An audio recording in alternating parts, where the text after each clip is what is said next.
All right, this will be Geometry Chapter 2, and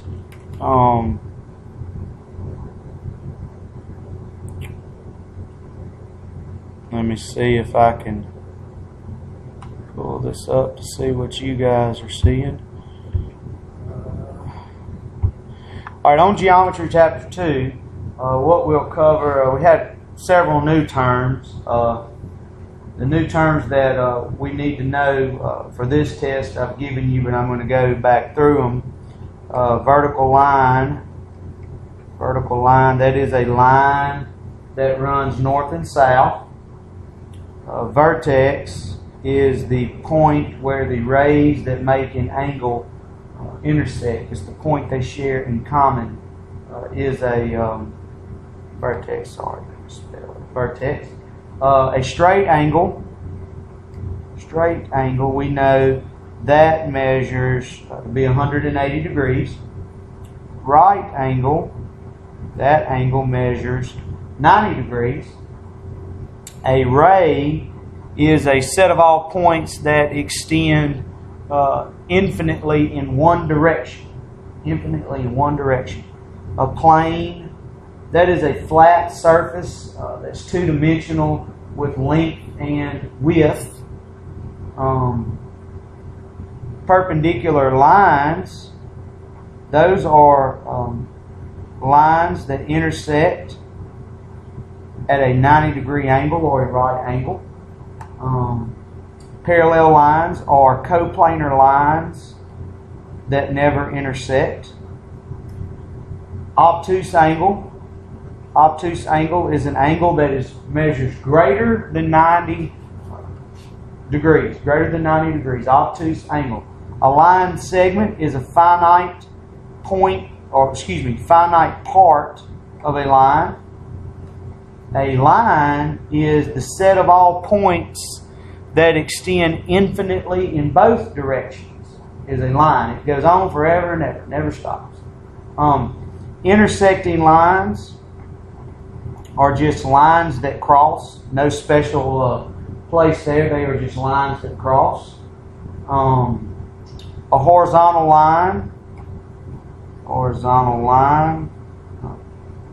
is a line that runs east and west.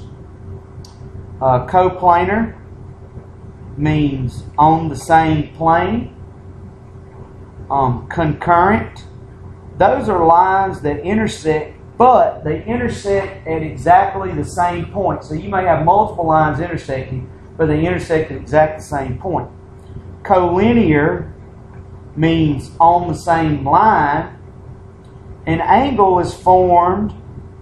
It's a figure. It is the biggest thing of this. It's a figure that is made of two separate rays that share the same initial point or share the same starting point. And lastly would be an acute angle, and that is an angle that measures less than 90 degrees. So let's see, there's 1, 2, 3, 4, 5, 6. There's 18 vocab words. I'll zoom out just a little to make sure you can understand them. And if you don't have the definition, look in the book in Chapter 2. But those are some new terms that will be on our test. That'll be matching. Also, another part of our term will be the algebraic proof. That's just a simple. There's several types of proofs. The algebraic is the one that we're dealing with right now. There's also a flow proof. There's also a two-column, which is what we do 98% of the time, a paragraph proof. Are all the types of proofs. But right now, algebraic, which is probably about the simplest one to understand, is we will give you a given, and we may say given 2x plus 2 divided by 4 equals let's see, 2x, we could say, for instance. Now let's see what happens when we solve that. Then so it'll say given 2x plus 2 divided by 4 is equal to 2x. and it'll say prove that x equals, let's see real quick,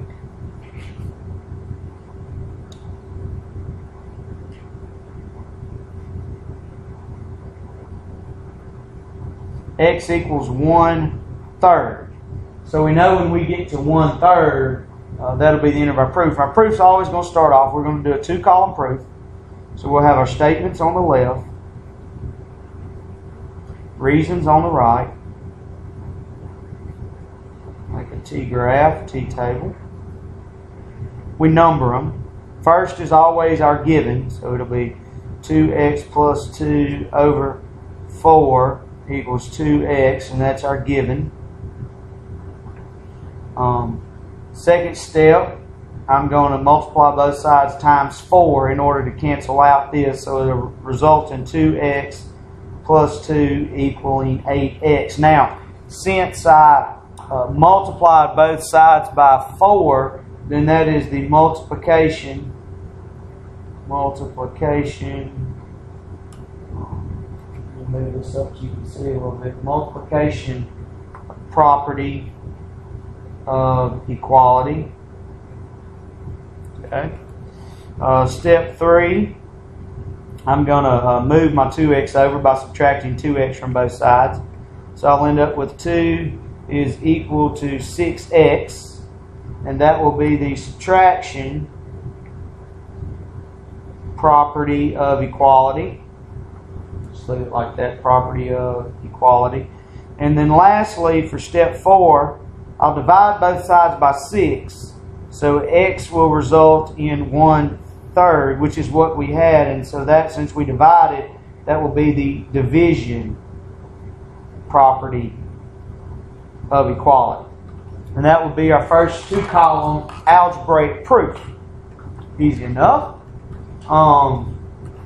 Another thing that you need to really look at is how to determine angles based on the information that is given to you. This is a good one we've gone over in class. So later, get away from me. This will work. Yeah, that helps. Adds a little shadow, but not too bad. But here our answers is the measure of angle 3 is equal to 31, and the measure of angle 5 is also equal to 31 because they share 4. 3 and 4 are 90, and 4 and 5 are 90. So that makes 3 equal to 5. Tells us up here about them making perpendicular lines. Those are very good ones to do. I'm not going to spend a lot of time on this. We've gone over this several times in class, but here are some answers in case you want to try some problems. This is from page 123 in your book. The last thing on the test that we really need to cover would be the conditional statements. We learned several conditional statements. A conditional statement, I'm going to start over on another sheet of paper. A conditional statement is written in if-then form. If-then form. So we have a conditional, and then we have a converse, we have an inverse, then we have our contrapositive. A conditional statement may be something like, if A equals B, then B equals A. That could be a conditional statement. If A equals B, then B equals A. That's symmetric property of equality. Now the converse of that is we just flip the hypothesis, which is this, and this is our conclusion. So we flip it. So if A equals B, then B equals A. The flip of that would be to say if B equals A, then A must equal B. That's the converse of that. Now, inverse and contrapositive are where in geometry, we call it a negation.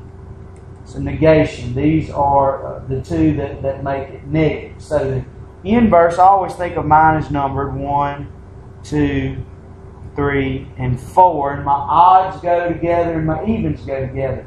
So my inverse is the negation of the first one. So if A does not equal B, then B does not equal A. And then the contrapositive goes with the converse. And we just say if B does not equal A, then A does not equal B. And that works with our statements, with all of our statements. So basically that's chapter 2 in a nutshell. As far as a thing that I would like to know would be that a biconditional statement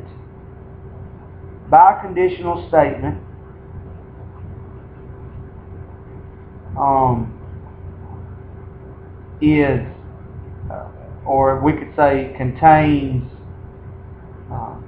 the phrase if and only if. Biconditional statement. If and only if. Super important to know that. That's chapter 2 in geometry. Good luck on your test. Just make sure you know your terms.